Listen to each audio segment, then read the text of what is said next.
Parents, what if the harmless battle pass that your teen is grinding every night isn't just about skins or levels? What if it's quietly training their still developing brain to chase the exact same unpredictable dopamine rush that pornography provides? Well, unfortunately, right now, millions of teens are living inside an unregulated psychological experiment. Game developers use the same reward engineering as casinos and adult platforms, the variable ratio schedules, infinite progression, sensory immersion, and escalating novelty. And emerging 2025 research is sounding the alarm. These mechanics aren't isolated. They're creating a hidden gateway that heightens vulnerability to pornography addiction and other compulsive behaviors. Hi, parents. I'm Matt Bulkley, and this is Parent Guide, helping your teen overcome pornography addiction. Every week, we cut through the shame and confusion to give you science-backed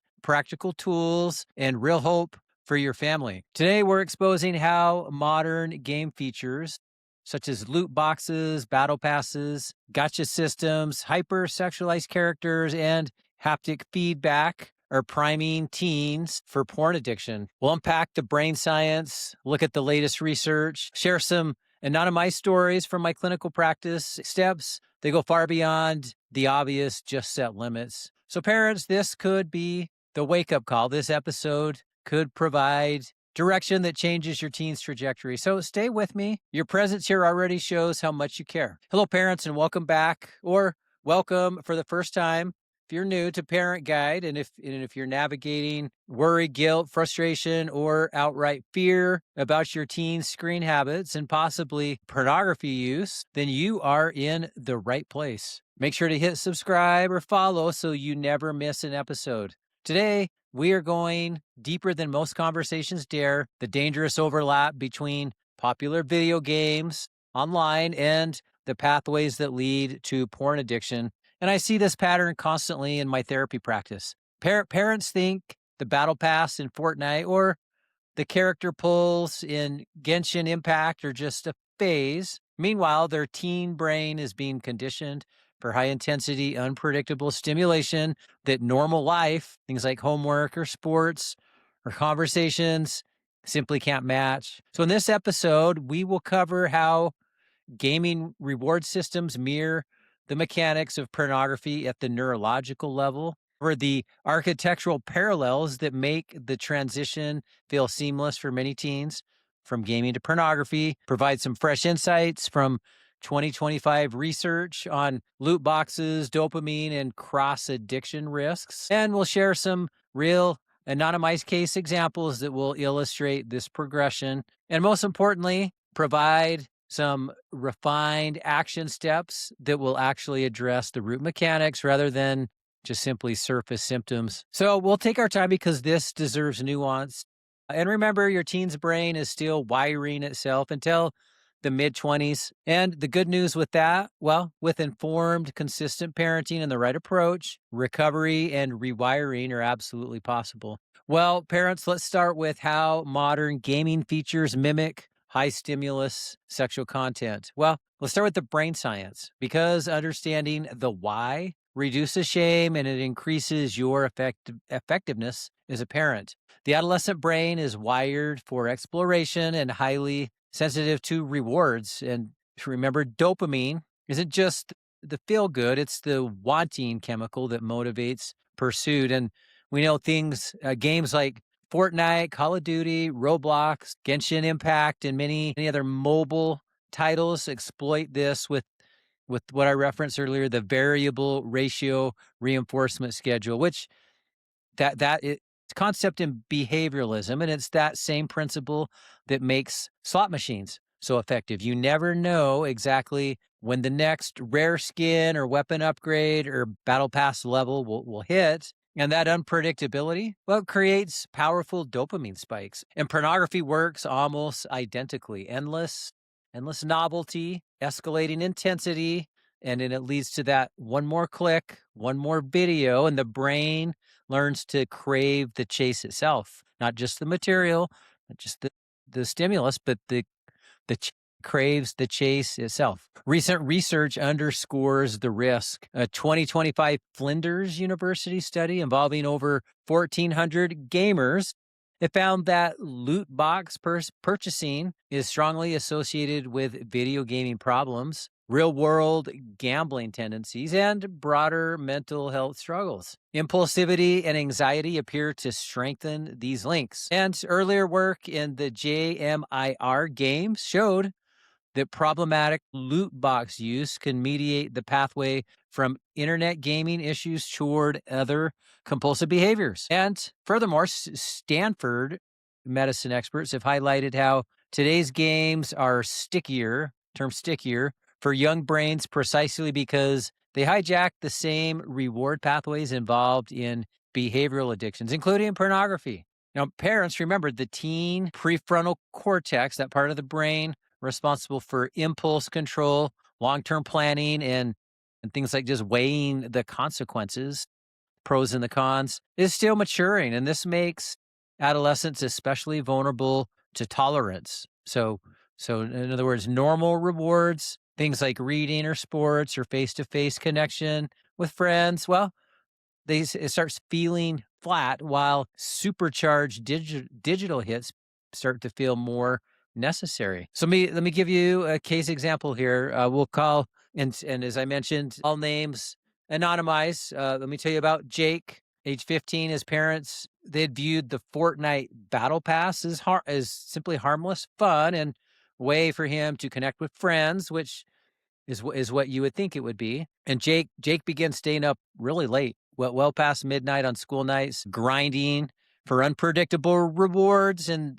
this is where the variable hits what kept him hooked. And when the season ended and the dopamine trough hit, well, he sought the next intense stimulation, which for him ended up being explicit content, pornography. So what started as curiosity became daily use. And along with that, the secrecy increased, his grades plummeted, sleep disappeared, and the family tension between him and his parents skyrocketed. Well, it's probably important to state this isn't necessarily a moral failure on his part. It's literally neurobiology. His brain's reward system to expect bigger, faster, more novel stimulation, and when gaming alone couldn't deliver, well, pornography was an easy next step. So expand this across millions of teens, and you see why we're seeing a surge in what sometimes is referred to as cross addiction. So gaming leads into porn. Well, let's examine some of the structural similarities that make the bridge from gaming to pornography feel almost inevitable for some teens. First, removal of any type of natural stopping cues. Games, well, they have no end credits. It's just one more match, daily quests, battle pass timers, which is similar to the porn platforms, which use that infinite scroll and the algorithmic recommendations, which both train the brain toward impulsivity and erode any ability to tolerate boredom or to delay gratification. Second, emotional attachment to sexualized digital characters. And this is where it's kind of what's called the waifu culture. Many popular games, especially gacha and anime-influenced titles, feature hyper-sexualized characters, and players invest time and money and emotion into that character, buying increasingly revealing skins, and this normalizes objectification, sexualization. It creates a kind of a low-stakes emotional / sexual rehearsal space. And research on sexualized game content, well, it consistently links it to heightened tolerance for sexualized material in other contexts. So let me give you case scenario example number 2 here. We'll call him Mike, anonymized, of course, 14 years old, and Mike became deeply invested in a popular gacha game, and he spent his allowance on polls for what he referred to as cute characters whose outfits became more revealing and suggestive and sexualized, and the we would call it the kind of the parasocial bond that he formed made real life partners or girls feel uninteresting or even intimidating. And over a space of multiple weeks into months, this escalated beyond this into searching explicit anime content and eventually into live action pornography online. And along with that, his parents noticed big mood swings and emotional withdrawal. First, the secrecy around the device, or the secrecy around his device came a little bit later. Third, the advanced sensory immersion. So this would be things like haptic feedback, which usually is referring to controller vibrations that feel like impacts or rewards. Things like spatial 3D audio, or just the super ultra high graphics, and even adaptive difficulty create near physical sensations. And with that, the brain processes these almost like real stimulation, similar to how high production pornography hijacks visual, auditory, and emotional circuits. Well, the cumulative effect of all of this is tolerance, and escalation. So everyday life begins to feel underwhelming. And with that, teens may turn to pornography not just for sexual curiosity, but to chase the same intensity that their gaming conditioned brain now expects. Well, we know that this isn't inevitable for every gamer, but for those, particularly with those with higher impulsivity or anxiety or pre-existing vulnerabilities, the risk is very real. So parents' awareness matters, but the transformed action matters even more than the awareness. So I want to give you some practical steps that go beyond just generic advice like, well, monitor their time or talk openly. I want to be very specific here. And these target more the underlying reward mechanisms, the environment design, and even your family dynamics. So parents, number one, call it audit and strategically disrupt the reward architecture. So this would mean I'm not saying don't just limit total hours. I'm saying let's identify the highest risk mechanics of all this. Things like the loot boxes or battle passes, gacha, or obviously the games with heavy sexualized character customization.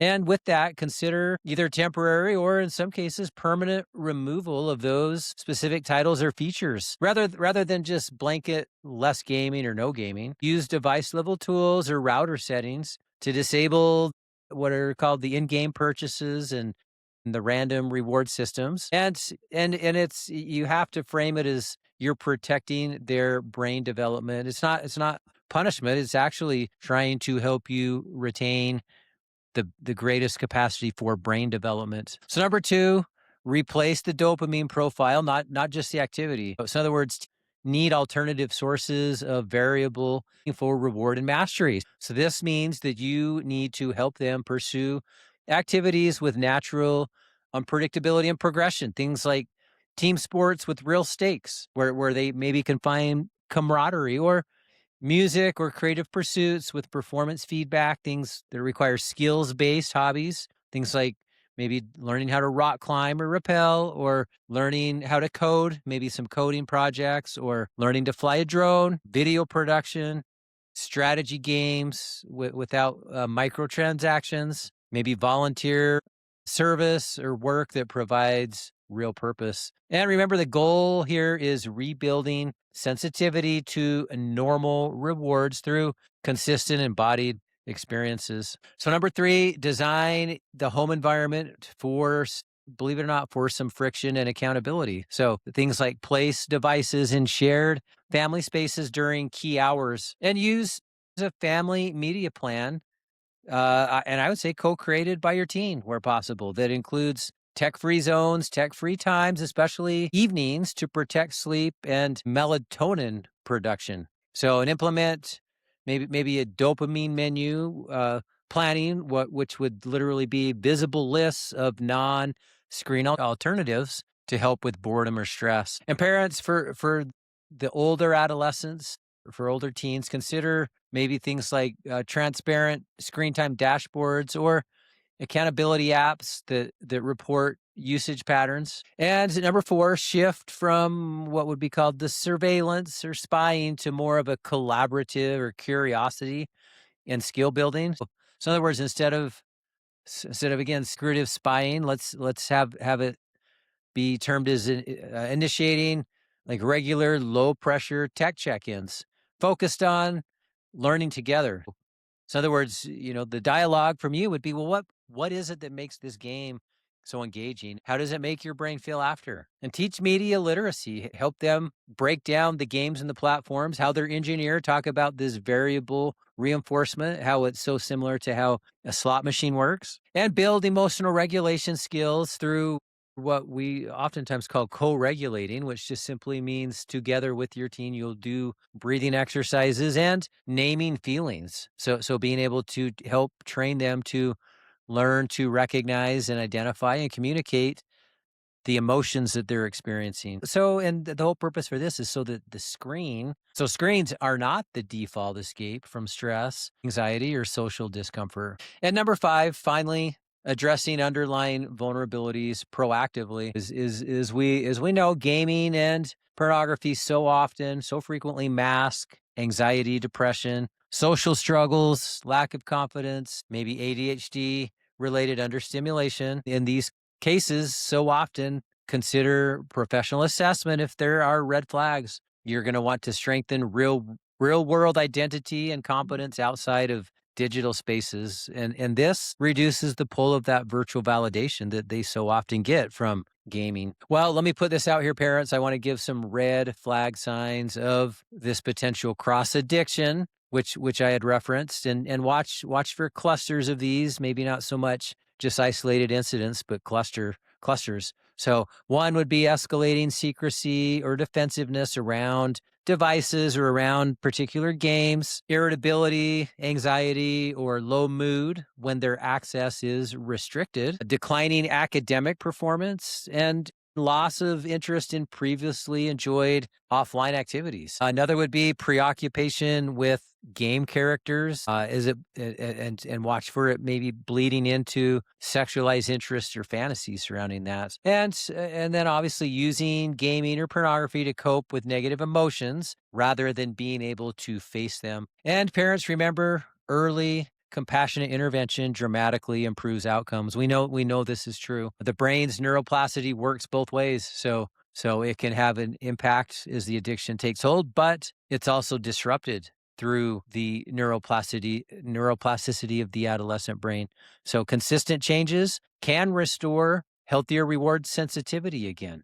Well, parents, the overlap between these gaming features and high stimulus sexual content, well, it isn't accidental. It's a profitable design meeting vulnerable developing brains. But remember, you're not powerless. Your awareness, putting in loving boundaries, and a commitment to rebuilding real life rewards can interrupt the cycle and set your teen on a path to freedom. It's important to remember recovery takes time. It takes consistency and often support beyond what any parent can provide alone. So parents, please do remember, if pornography use is causing distress in your home, I always recommend the Recovery Toolbox for Teens. And this offers a structured, evidence-based trio of workbooks, provides exercises for the teen and for the parents, daily practices that help to rebuild healthy habits and open communication. And you can get the Recovery Toolbox for Teens in the bookstore at the therapyassociates.net. It's therapyassociates.net. The website, one of the links is the bookstore, and you're looking for the blue version of the Recovery Toolbox. The brown one is the adult version.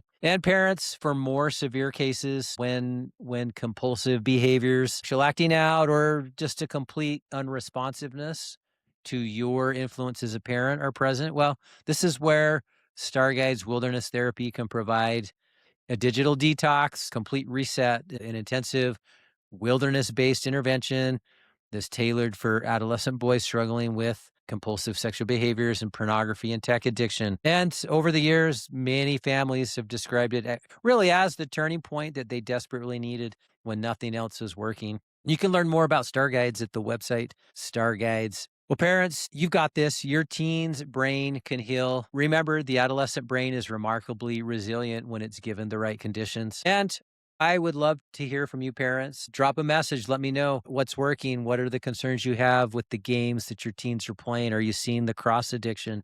Well, I hope this episode helped. I know how valuable your time is, and I'm glad that you tuned in today. And make sure to please share this with another parent who might need it, and make sure to subscribe so that you can catch the new episodes that drop weekly, so that you get the latest in research, guidance, tips, and support in the recovery journey. I'm Matt Bulkley. Thank you for the courageous work that you're doing for your kids. Take care, and I will see you in the next episode.